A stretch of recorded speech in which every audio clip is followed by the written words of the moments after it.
ನಮಸ್ತೆ. ಇತ್ತೀಚೆಗೆ ಈ ಬಸವಣ್ಣ ಬುದ್ಧನ ಹೆಸರು ಹೇಳ್ಕೊಂಡು, ಅಂಬೇಡ್ಕರ್ ಹೆಸರು ಹೇಳ್ಕೊಂಡು ಕೆಲವೊಂದಷ್ಟು ಜನಗಳು ಹುಡ್ಕೊಂಡಿದ್ದಾರೆ, ಅಣಬೆಗಳ ಥರ ಗುರುಗಳು.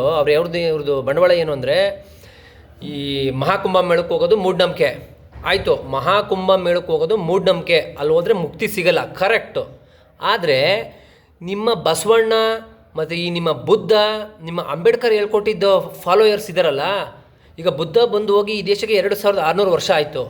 ಬುದ್ಧ ಹೇಳ್ಕೊಟ್ಟಿದ್ದೀನಿ ಎಲ್ಲರೂ ಕರೆಕ್ಟಾಗಿ ಫಾಲೋ ಮಾಡಿಬಿಟ್ಟಿದ್ರಿ. ಹಂಗಾರೆ ಇಷ್ಟೊತ್ತಿಗೆ ಬುದ್ಧನ ಫಾಲೋ ಮಾಡಿಸೋದಿರೋ ಬುದ್ಧಿಸಮ್ಮು, ಬುದ್ಧ ಫಾಲೋವರ್ಸ್ ಎಲ್ಲರಿಗೂ ಮುಕ್ತಿ ಸಿಕ್ಬಿಟ್ಟು ಪೂರ್ತಿ ನಾಶ ಆಗ್ಬಿಡ್ಬೇಕಾಯ್ತದ ಭೂಮಿ ಮೇಲಿಂದ. ಯಾಕೆ ನಾಶ ಆಗಿಲ್ಲ? ಇನ್ನೂ ಇದೆಯಲ್ಲ ಅದು, ಮತ್ತು ಅವ್ರಿಗೆಲ್ಲ ಯಾಕೆ ಮುಕ್ತಿ ಸಿಕ್ಕಲಿಲ್ಲ?